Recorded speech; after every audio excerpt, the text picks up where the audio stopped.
Hello students. आज आज से केमिस्ट्री कक्षा 11 की यह क्लास शुरू होती है ऑनलाइन क्लास में। तो स्टार्ट करते हैं। तो क्लास 11th रसायन विज्ञान, और आज रसायन विज्ञान का हम परिचय की बात करेंगे कि परिचय में क्या होता है। तो देखिए भाई, रसायन विज्ञान को इंग्लिश में कहा जाता है केमिस्ट्री, और केमिस्ट्री जो शब्द है इसकी उत्पत्ति कहाँ हुई? ये मिस्र देश था, और मिस्र देश में एक स्थान है जिसको हम कहा जाता था कीमिया। एक शब्द है केमिया। इस केमिया का मतलब होता है काला रंग, क्योंकि वहाँ की जो मिट्टी थी वो काली होती थी, इसीलिए कीमिया का अर्थ हो गया काला रंग। ठीक है।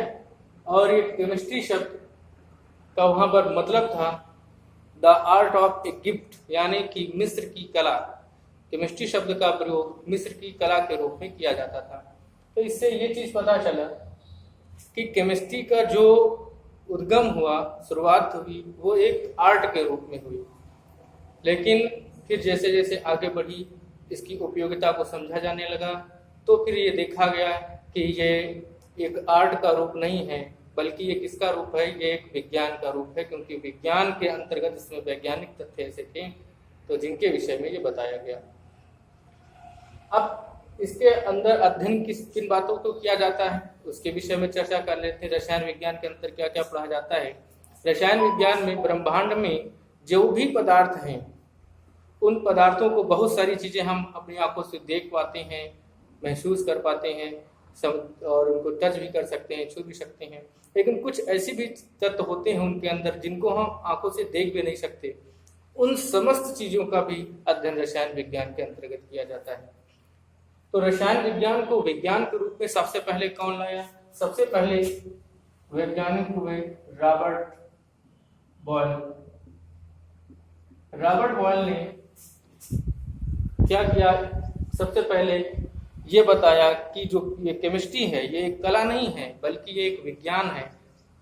इसके विषय में रॉबर्ट बॉयल ने बताया। रॉबर्ट बॉयल के बाद फिर दूसरे वैज्ञानिक हुए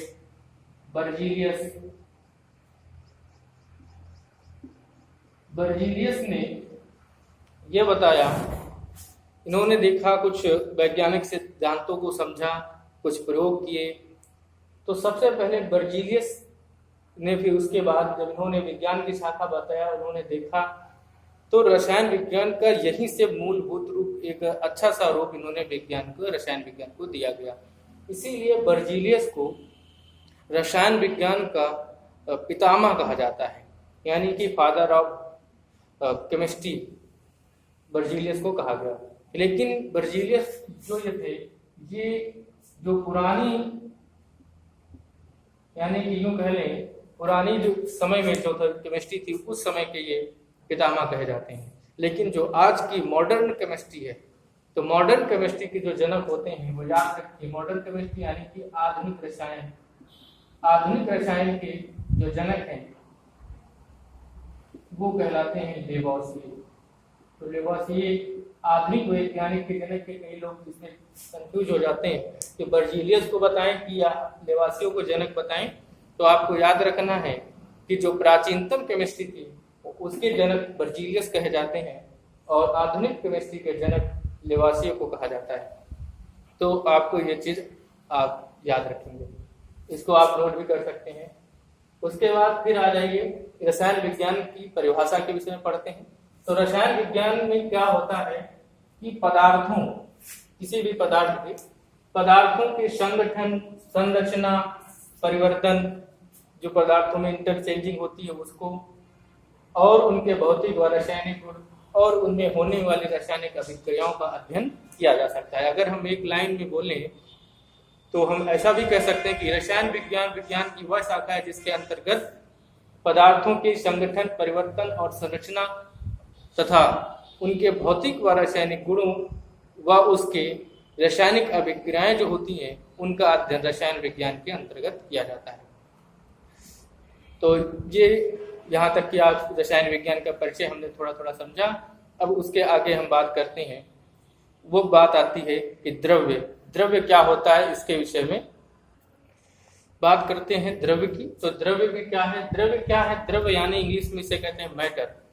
द्रव्य का मतलब है कोई पदार्थ, जैसे कि द्रव्य की परिभाषा कहें, द्रव्य वह है जो स्थान घेरती हो, जिसमें भार होता हो यानी कि द्रव्यमान होता हो, और जिसे हम अपनी इंद्रियों के द्वारा, 5 इंद्रियां होती हैं, उन 5 इंद्रियों के द्वारा हम महसूस कर सके। 5 इंद्रियों में से किसी एक इंद्रिय के द्वारा भी अगर हम महसूस कर लेते हैं तो वो एक द्रव्य है।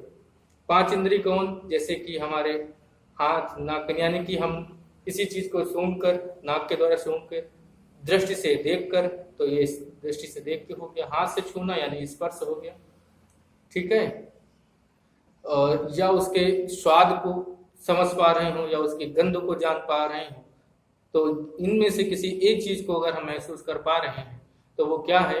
वो सब द्रव्य है। जैसे कि हवा है, हवा आती है, हवा हमको दिखाई नहीं देती और हवा में कोई गंध भी नहीं मिलती हमको, तो या तो कोई पोल्यूशन हो, कोई दिक्कत हो, तो वो गंध आने की तो वो तो अलग बात हो गई। लेकिन अगर प्योर हवा है तो उसकी कोई गंध नहीं होती, लेकिन वो जाती तो हमारे शरीर को छूते हुए जाती, तो स्पर्श होती तो हमें अनुभव हो जाता है।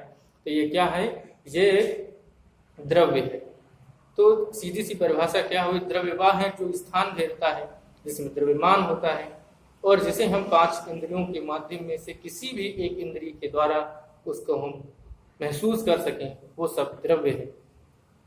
तो द्रव्य की परिभाषा हो गई, रसायन वैज्ञानिक परिभाषा हो गई, और कुछ पॉइंट्स हो गए, ये आपको करने हैं और इसकी नोट कॉपी भी बनाते रहिए। और इसके आगे अब हम अगले उसमें बताएंगे द्रव्य का वर्गीकरण कैसे किया जाता है। ओके।